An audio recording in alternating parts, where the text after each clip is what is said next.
personal relationship with the Quran, if we're not already doing so, to try to increase in that. And so with that, my brothers and sisters, I'd like to invite our next guest to speak, and showing a lot of appreciation for coming on such short notice with very little time to prepare. But the founder and executive director and chief spiritual officer of Rabata, author, teacher, and friend of the Adams community, Sheikha Dr. Tamara Gray, to inshallah speak to us about engaging with the Quran and doing Qiyam during the month of Ramadan within our homes, inshallah. Dr. Sheikha Tamara. Assalamu alaikum. I'm very happy to be here with you, and I'm happy that you are having such a beautiful program to get everyone ready for Ramadan. Bismillah, mashallah, bismillah ar-Rahman ar-Rahim, salatu salam ala khatam anbiya Sayyidina Muhammad wa ala ashabihi ajma'in. So I want to show you something, but I think I'm not, I haven't been spotlighted yet. So if you spotlight me, because it's too small, people won't be able to see what I want to show. So if somebody spotlights my video, I have a learning aid next to me. And because we're talking about praying in Ramadan, and we're using words here that I want to start out by saying there is no need to consider that we are going to miss the Taraweeh prayer in this month. So would you like me to fix somebody who's a host has to make me to spotlight me. Because otherwise we've got our brother Oais, who is right center, and I think if you're live streaming on Facebook, that means that it looks like you're talking, and your voice is really funny now, I bet, because it's mine. I know how to do it if you want to make me co-host. Otherwise, I'll just wait and be ready as soon as you are. Bismillah. Oops, now we have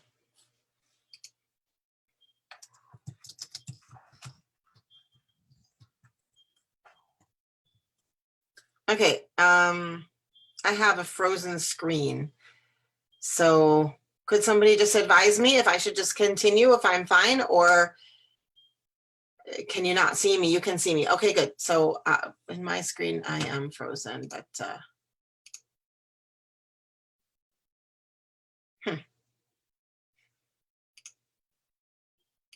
okay. All right, so Bismillah. Sorry about that. Okay, so what I want to talk about here is this term Taraweeh. The word it means to bring rest to the heart. And there's absolutely no reason we should be looking at this Ramadan as a month where we can't pray Taraweeh. Not only can we should. All four schools agree that it is a sunnah practice of Ramadan. All four schools agree in the importance of it. Yes, it is encouraged in 3 of the 4 schools to pray in the Masjid. But believe it or not, we even have there's an opinion in the Maliki school that prefers that we pray Taraweeh at home in order to avoid hypocrisy. How cool is that? So this encouragement to pray at home, even in normal times, exists within traditional understandings of Ramadan and Taraweeh. So I want us to just shed this idea that we're missing out. I want to shed the FOMO. No more FOMO, okay? I want us to be thinking that we have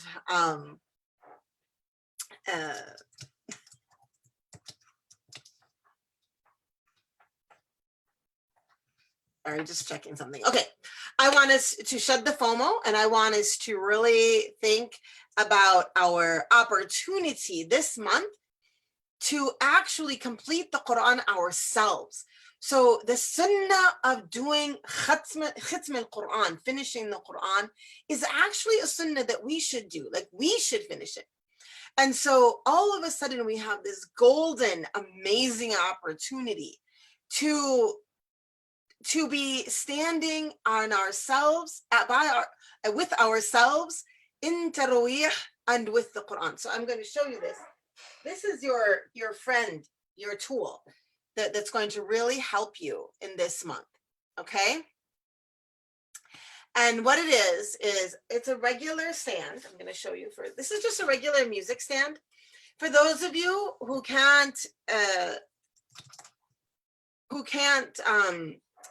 don't have enough memorized Quran, who can't recite from memory a page, a rak'ah, which is the majority of the Muslim community, this will save you.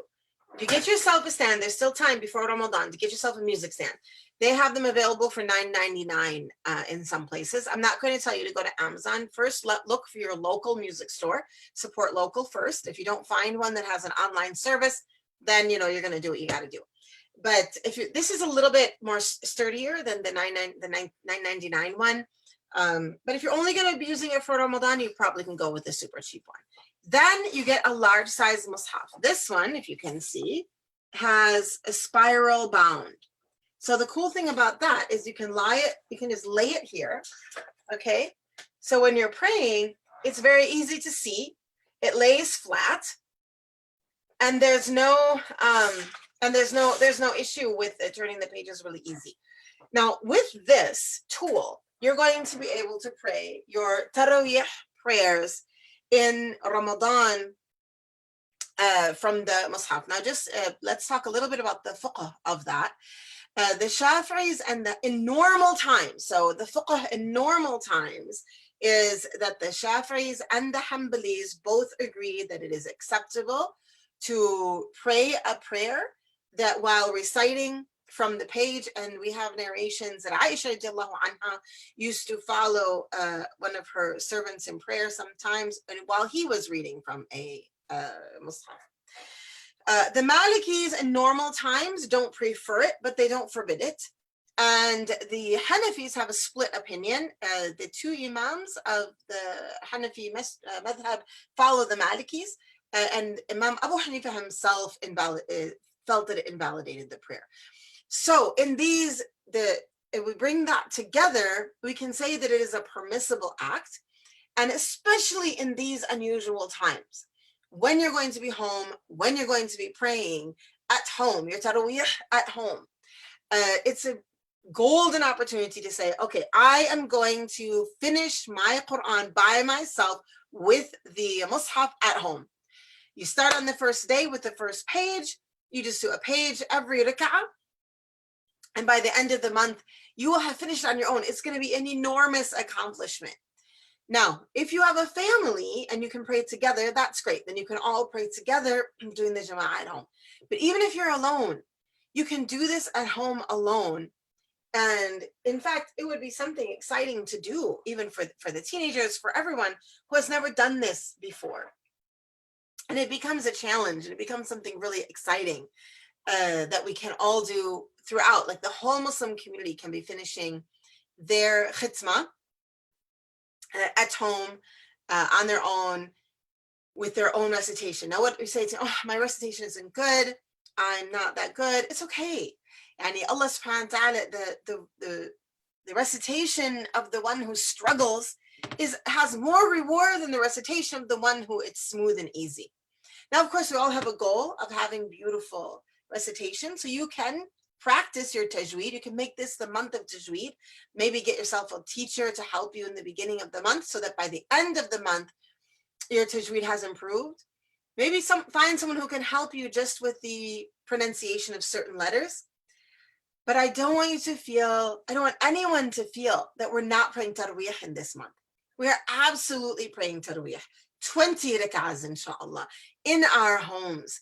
If you can't read well enough to read from the Mus'haf, then you can just take the ones you've learned and do the surahs that you've learned, and then make a plan to learn how to read well enough by next Ramadan.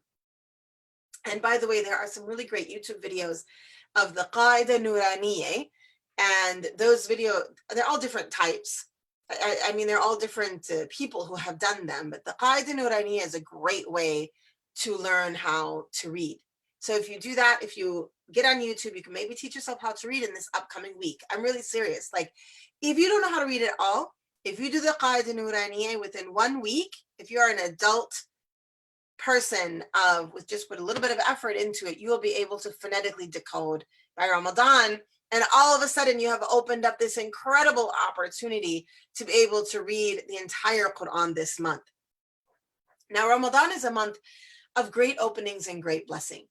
And it is a month of Taraweeh, Quran, Qiyam, and Dua. And so we heard from Imam Masjid, Allah Sallam Yadayk, about Dua and Tafakkur and Dhikr. So let's bring these together with the Quran and Taraweeh.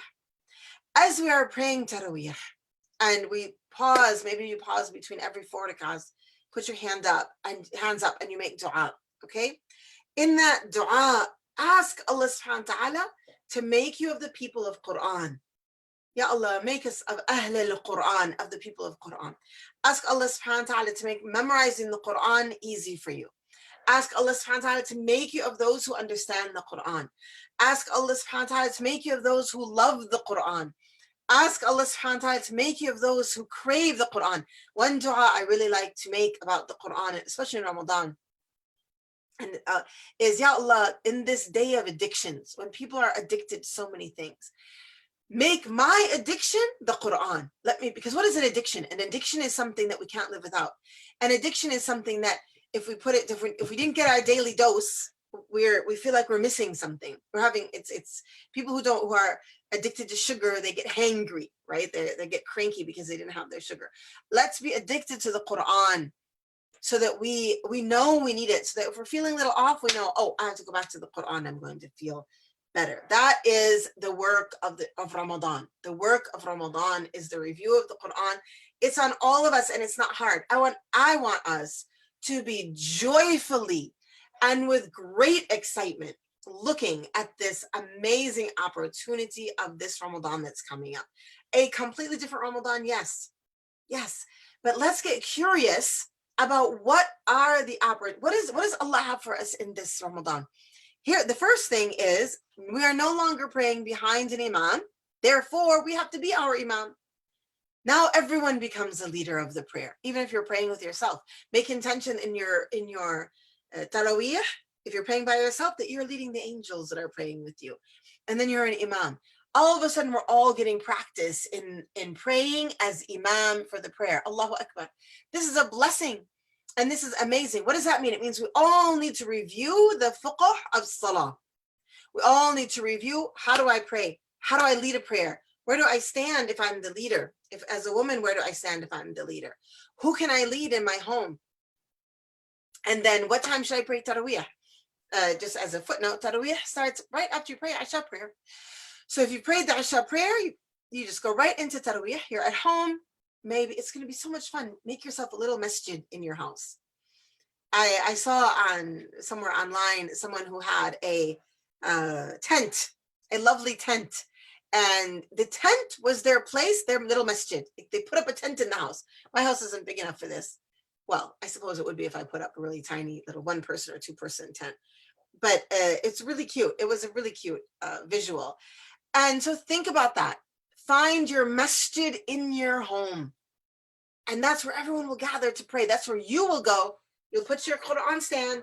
You'll get your spiral-bound mushaf. Okay, get your spiral-bound mushaf and put it there and Bismillah. And you'll just start praying. And it's going to be great. You're going to love it. You're going to make connections, inshallah, with the Quran that you've never made before. And this will be the Ramadan that you make you renew your intention with great strength to start memorizing the Quran. In reading the Quran, you'll get in your eyes and in your brain and in your heart the words of the Quran. And maybe you'll memorize it when you were a child and you need to review. Maybe the last time you reviewed was 10 years ago. Inshallah, this is the month that you will review the Quran. Speaking of the Quran and the sunnah of reciting it, all of it in Ramadan, we have an incredible history of those who have recited it in its entirety in Ramadan many, many times. My personal experience with this is I started working at an Islamic school when I lived in Damascus. And the first Ramadan I was there, I was pretty young when I started working there, and my reading was still, I could read, alhamdulillah, but it was still pretty slow. And I was in school for like 3 days in Ramadan, And all of a sudden I realized that there was an undercurrent of competition amongst the teachers. This undercurrent of competition amongst the teachers where they were all competing to see who's going to finish the Quran the most this month. Oh, mashallah, mashallah, bismillah, mashallah. There were some who finished it in 3 days, the first one. The first one was finished in 3 days. Some finished the first one in 5 days. The majority of the teachers were done by the first week with the first khitmah, with the first completion of the Quran. We need to bubble a little bit of natural competition amongst us. This is a way to be together while apart. How is so-and-so doing? How many khitmas did so-and-so read? How many have you read? And just get yourself going to read as many as you possibly can. Keeping in mind that Imam Shafi'i, may Allah subhanahu wa ta'ala be pleased with him, rahmatullah alayh, Imam Shafi'i used to read in Ramadan an entire khitmah 60 times. That's 60. He would read one in the day and one at night during Ramadan. Allah, Allah. Let me tell you something. If Imam Shafi'i was reading that much Quran and his contemporaries, his great scholarly contemporaries were similar, he wasn't spending time in iftar, in social activities, in shopping and cooking and Netflix and all of this. His Netflix was the Quran. He was binging on Quran. And this is really what we're called on to do this year. Historically, traditionally, Ramadan was seen as a month of worship, a month of spirituality, not a social month, not a social month. In fact, the reason I used to like, when I lived in Damascus, the reason I liked the iftar azime, the iftar invitation for dinner, is because it was short. You walk in, you eat, you walk out, bam, done. And even having people to your house, put the food on, they eat, they're gone. And then you just put the food in the refrigerator and go to your ibadah. So we have a little bit of a skewed, we've created, let me put it this way. We've created a culture around Ramadan in Western society, perhaps because we're a minority group. We've been a minority group for so long here in the West. And in our craving for one another and our craving to feel like a majority, we've put this into Ramadan, that this is the month that we come together and this is the month that we are together. I would like to suggest that we flip the script. That as soon as COVID-19 is over, that every other month of the year, we come together. We support each other. We pull together. We teach each other. We find love for one another. But in Ramadan, we socialize with our sajjada. We socialize with our prayer carpet. We socialize with our masbaha. We socialize with our mushaf, our Quran. We socialize with something like this, that we spend real time in worship. And the time spent outside of worship is running to get back to worship, to get back to it. And that little underlying competition, it's a fun thing, not necessary, of course, depending on your personality, but it would be a fun thing in a way to bring us all together. Now, if we are reading Taraweeh, if we are praying Taraweeh at home on our own and reading from the Mus'haf, that means that you will have one khitmah in Taraweeh. Okay, you'll finish the entire Quran in Arabic once in Taraweeh. Then you can add to that and you can have another one in your tahajjud. So I heard when I was being introduced, I heard talk about the importance of tahajjud. And really, this is definitely the month to begin the habit of tahajjud. Tahajjud as different from Taraweeh. We're all going to pray Taraweeh at home, okay? We're all going to pray it, inshallah. We'll either pray it as a family or we'll pray it alone. We'll buy ourselves these music stands. It's going to be hilarious. It's going to be a run on music stands by Muslims. There should be. And we're all going to get our spiral masahif and put them here and read in the month. But also, then we have the rest of the night. We're getting into spring, so our nights are a little bit longer than they've been in the last few years. And so in this night, what are we going to do? What are we doing in this night? We can spend this night, we can add another, we can spend this night in many ways, but one of the things we need to do is plan tahajjud. We need to be people of tahajjud. The Prophet ﷺ and the companions were people of tahajjud. Tahajjud is a a critical part of what it means to be a successful Muslim and a successful ummah. And really, we will not get to that place we all want to be. A lot of Muslims are out there really fighting the good fight, really working hard to it politically or economically or in business or in schools to bring the Muslim minority in the West to be heard and seen, and to be heard and seen as the people of faith and joy in faith that we are. But this is all very important, but in truth, until we are people of tahajjud, we won't reach maqam and mahmuda. Allah subhanahu wa ta'ala describes the purpose, that's we can say, or one of the, not purpose, I shouldn't say, the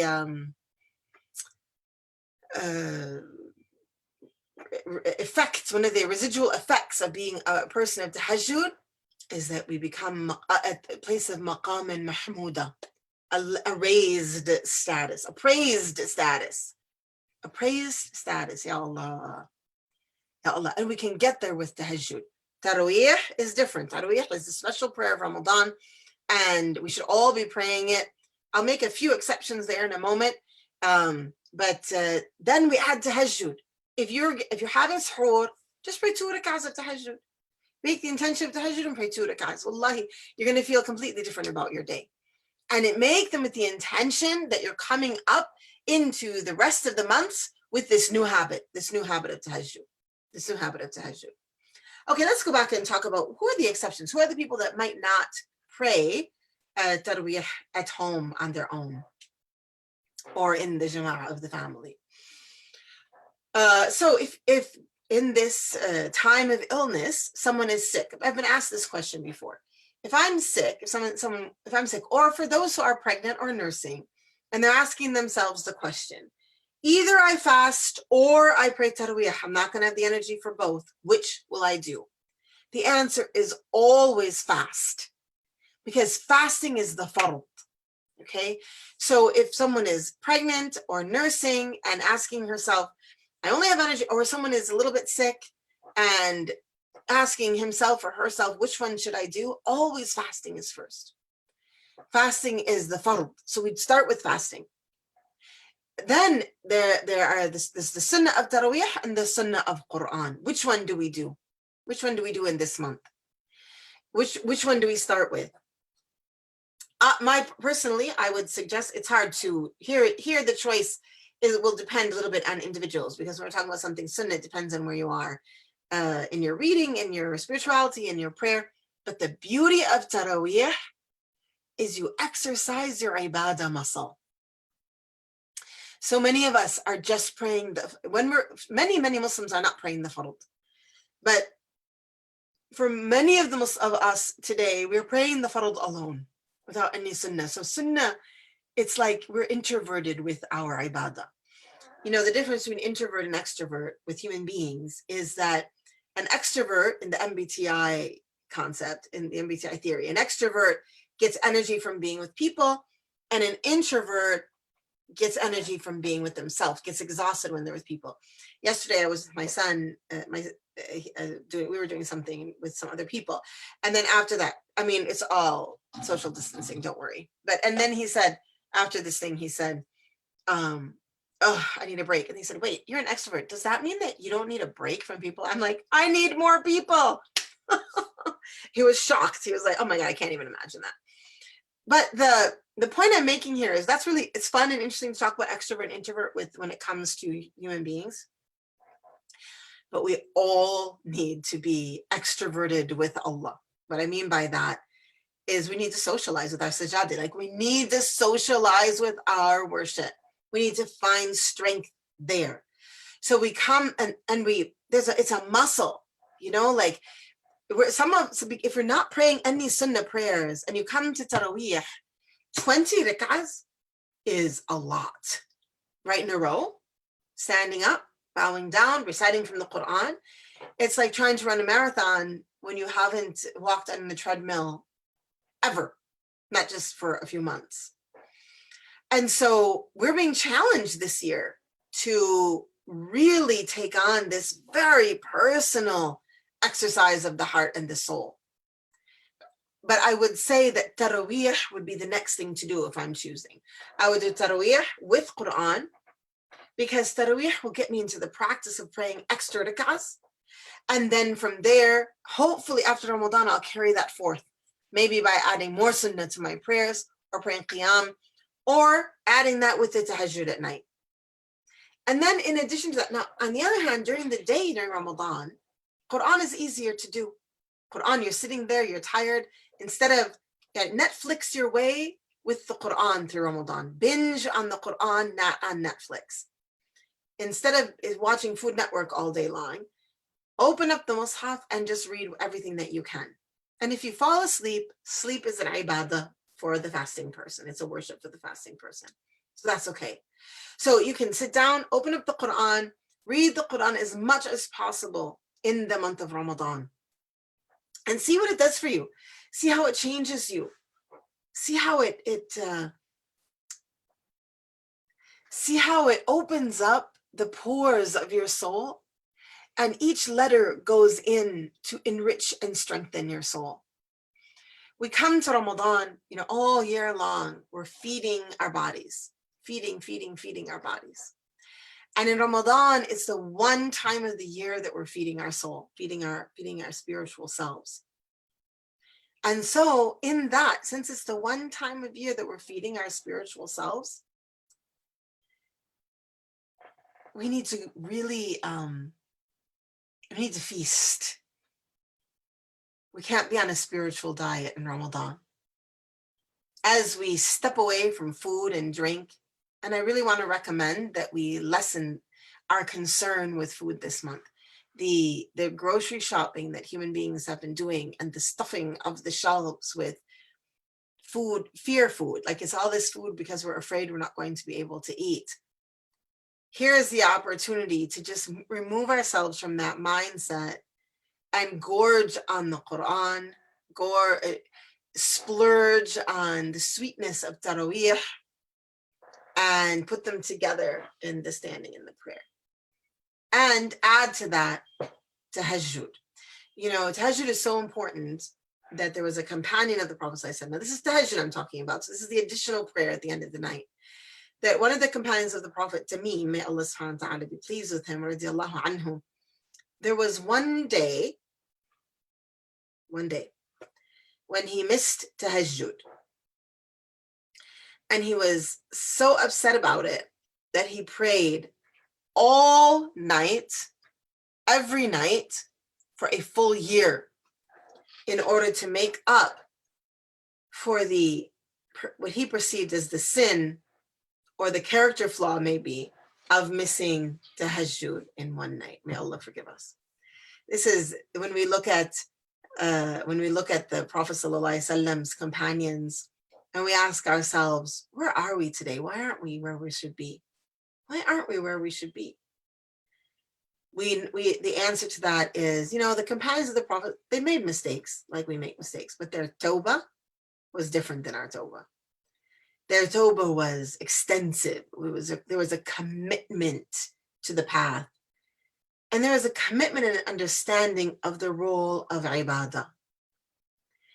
And so the addition of tahajjud in the night. So now I talked about, what if we don't have energy? What if you have COVID or you're coming off of it? COVID is a terrible virus. It's exhausting. Okay, it's exhausting. And it takes some time to recover. I hope that if you did have COVID, that you are recovered, you're recovering well and quickly. May Allah protect you all and your family members, your neighbors, all the people that you love and that we all love. But that it'll affect your ability to do more things. So that's when we start to choose which things we're doing first and second. And maybe while you're lying down in bed, you can read some extra Quran or do some dhikr. But a healthy in body Muslim, all of us that are healthy in body coming to Ramadan, we all have been weakened by the emaciated spirit. And so in this month, we need to feast on Taraweeh, Quran, adding tahajjud. I'm going to talk about tahajjud a little bit more in a minute. And adding tahajjud and our sunnah prayers as much as we can, and think while we're doing this about what can I carry forth from this experience outside of Ramadan. I would really love us all to think of this Ramadan especially as a life-changing, as Allah's gift. I would like us all to think of this particular Ramadan, a Ramadan where, at least in Minnesota, our lockdown is right now, it's scheduled to May 13th, lockdown. And so that's just a few days before the Eid. I would like us to think about this Ramadan as a gift that's been wrapped up by Allah subhanahu wa ta'ala, metaphorically speaking, and given to us, and something that it's sitting there on the shelf looking at us. And we know we can't open it yet. We can't open it until next Friday. But we're so excited. And we have what's in the box for us. What's in the box for us? We don't know. So we're starting to think, oh, what's in that box? And as we begin to think and imagine, we get excited about doing the things that right now are rhetoric inside of us. Oh, poor me. I'm not going to be able to pray Tarawiyah. Yes, everyone can pray Tarawiyah. Again, the tool. This is a fantastic tool.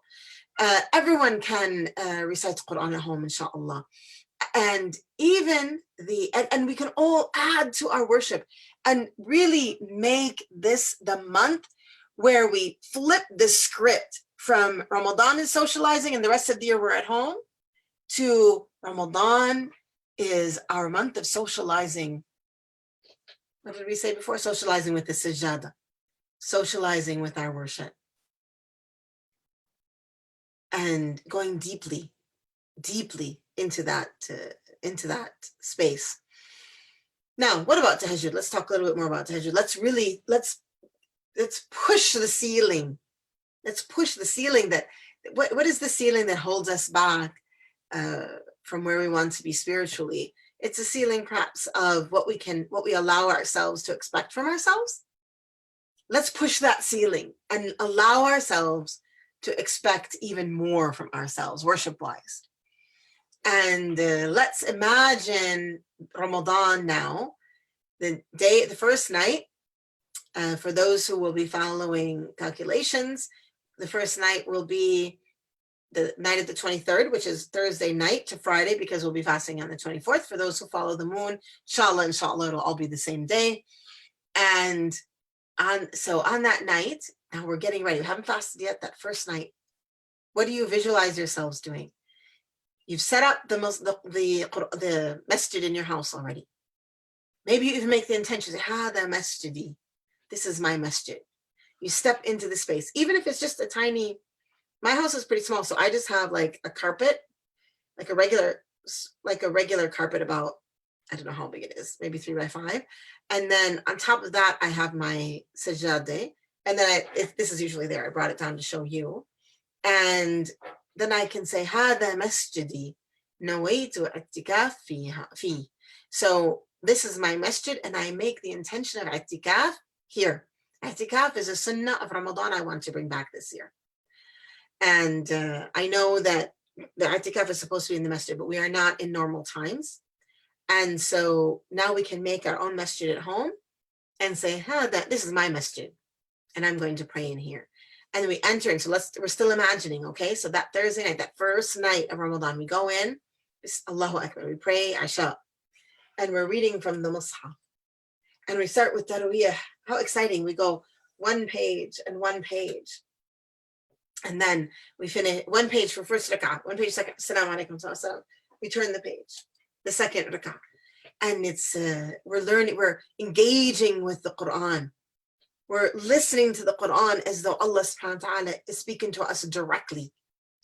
We're engaging with the Quran, putting ourselves back in the time when the Prophet ﷺ was there and revelation was open and the companions had answers to questions every day, and the revelation was coming down upon them in ways that it's really difficult to even describe. And then we finish Tarawiyah, and it's still maybe a little bit early. Maybe you sleep a little bit, then you wake up for suhoor. You've already planned your suhoor out. Maybe you have, you're having oatmeal or whatever it is that you have, tas'iyeh, or whatever the thing is. You have it planned out, it's ready. Maybe your older kids are making suhoor.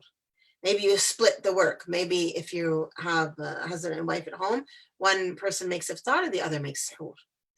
Maybe you, everybody is a free for all. It's suhoor time. You know, everyone knows it's toast or maybe there's a smoothie, even better, a quick protein smoothie that everyone can just drink quickly at suhoor time. And then you rush from suhoor to the prayer carpet again. And in that 20 minutes, because let me make a fiqh comment here, especially, I imagine that all of you at Adam Center know this quite well, mashallah, but since we're on Facebook Live, let me just make a fiqh comment here, because there's a real big misunderstanding in the world today about when do we start fasting. There are two adhans. Of course, being in the West, we don't hear the two adhans. We hear one adhan, which is the adhan of Fajr, but there are actually two. When I, for example, I lived in Syria, there would be the first adhan. That was the adhan of imsak. That means the time of that you stop eating. And then there was 15 minutes before the adhan of Fajr. Now there's a hadith that goes around that talks about how if you hear the adhan and you have food in your mouth, you can swallow it. This is about the adhan, or if you're in the middle of a meal, you can finish it. That's because that is the adhan of imsak. The first one, not the second, not the adhan of Fajr. Hear the adhan of Fajr. It was adhan of Fajr and you have food in your mouth, you have to spit it out. You spit it out, you're done, you're fasting. And the adab of Ramadan is to stop eating 10, 15, 20 minutes before Fajr prayer, so that there is no doubt in those minutes. And this, my brothers and sisters, is the perfect tahajjud opportunity.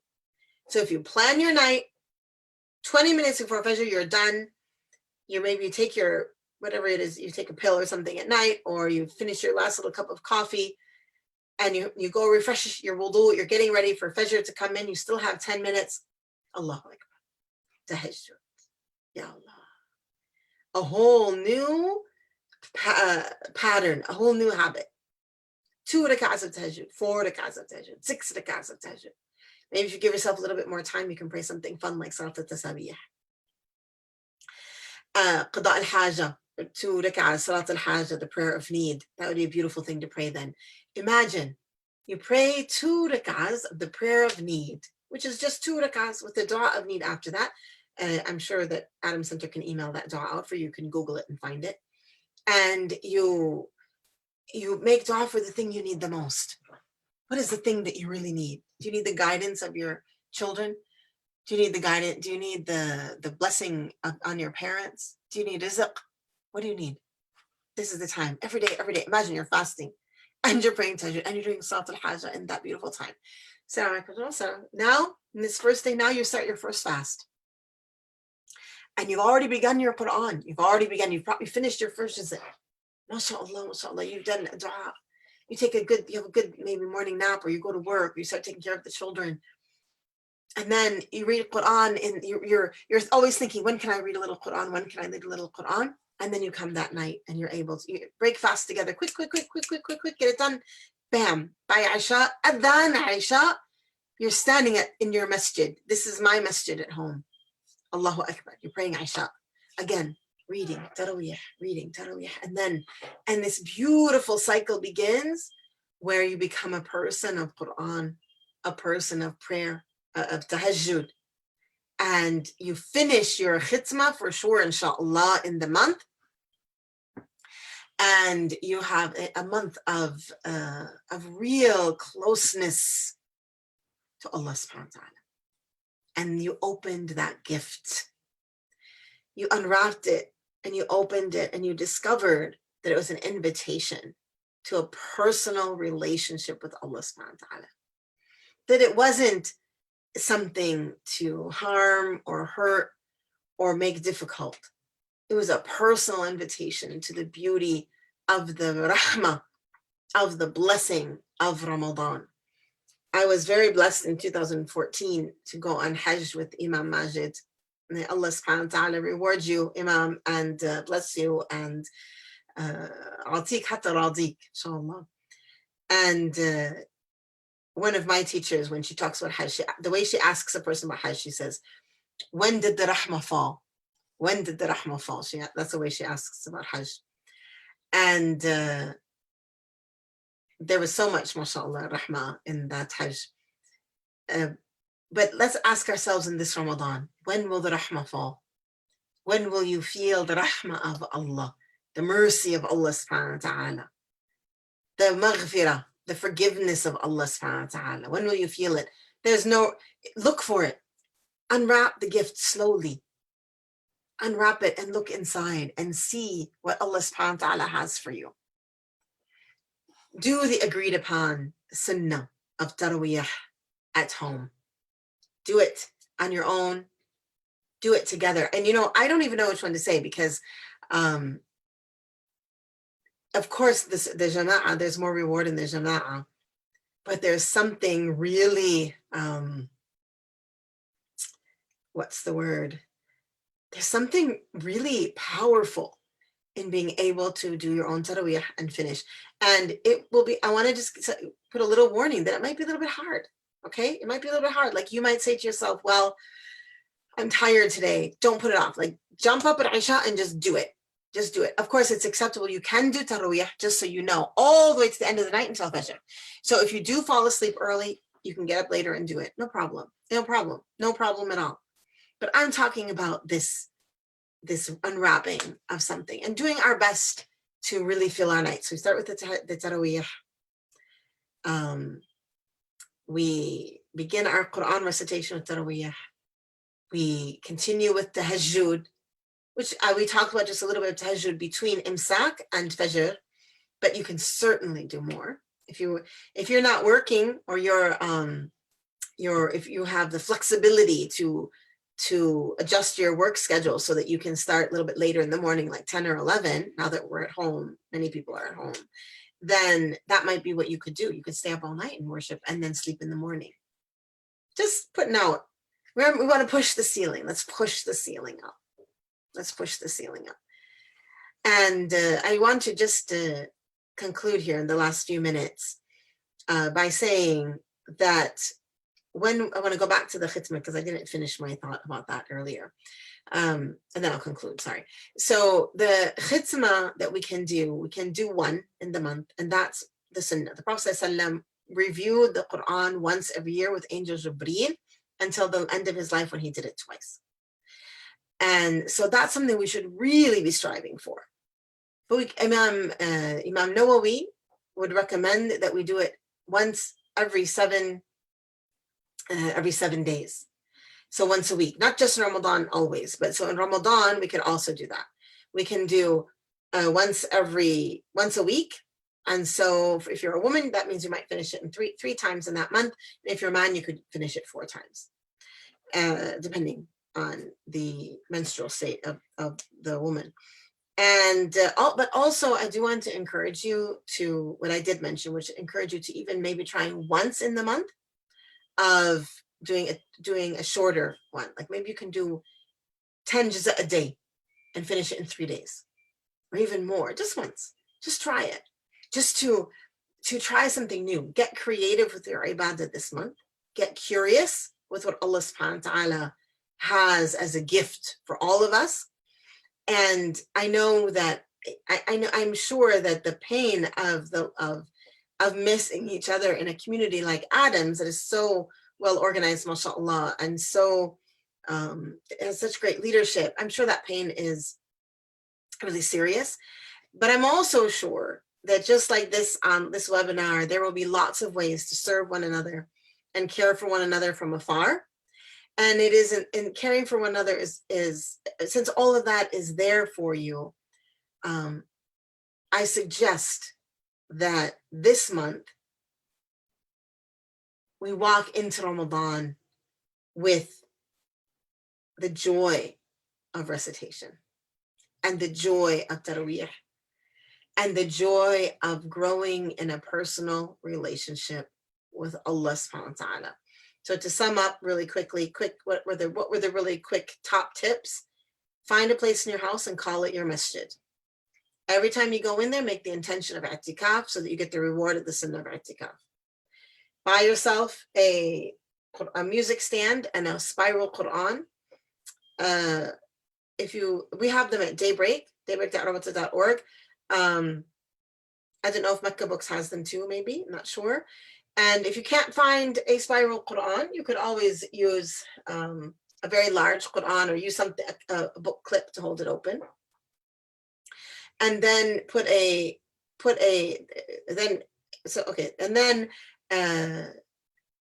when you go into every time you go into your little masjid, you're making your intention for itikaf. We said that already. Your stand and your Quran. And then plan to stop your suhoor 15 minutes before Fajr and pray 2 rak'ahs of tahajjud at least, if not more. And see if we can't increase, then during the day, make it something that we're running to increase our Quran reading. And I'm suggesting that you do a community competition. And some people are going to say, that's not good. It's some people can't read. So it's okay. You know what? I was a very competitive person, and I could never read as fast as those ladies. But it made me realize what I could reach. So sometimes it's just fun. So and you could also break up into groups, like the convert competition, the working people competition, I don't know, something like that. Yeah, I'm sure you'll find creative ways to do that. And of course, if we're doing competition, we also have to make sure to check our intention, that our intention is for Allah. We're participating in the competition, knowing our nafs and knowing that it encourages us to do better and better as we Allahumma salli ala Sayyidina Muhammad, as we get more involved in that feeling of, oh, maybe I'll win, or maybe I'll do better than so and so, or whatever. Okay, yeah. So those are my tips. The joy that I want everyone to feel. I'm just like, I want us to flip the script. Let's flip the script. Let's have joy this month, and let's just remember each other in our dua as well. My topic today is Quran and Taraweeh, Tahajjud, but let's also remember to make a dua and make dua for each other, and make dua for the whole world, because we are a fasting people and our dua is answered this month, inshallah. All right, we can connect that to our Taraweeh and our Quran, become of the Ahl al-Quran, the people who've memorized the Quran, the people who are good at tajweed, the people who are good at tafsir, etc. Inshallah. اللهم صل وسلم وبارك على سيدنا محمد على نية القبول مغفرة ورحمة. الفاتحة والسلام. Alhamdulillah. Thank you very much. Jazakallah khair, Sheikha Dr. Tamara Gray.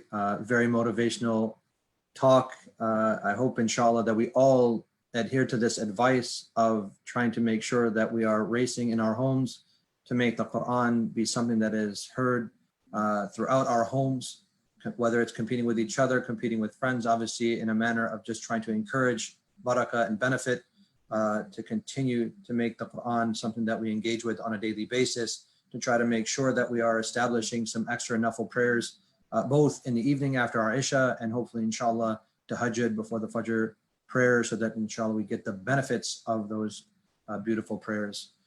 With that, inshallah, I'm going to turn it over again to Hafiz Salman to let us hear the beautiful recitation of the Quran once again.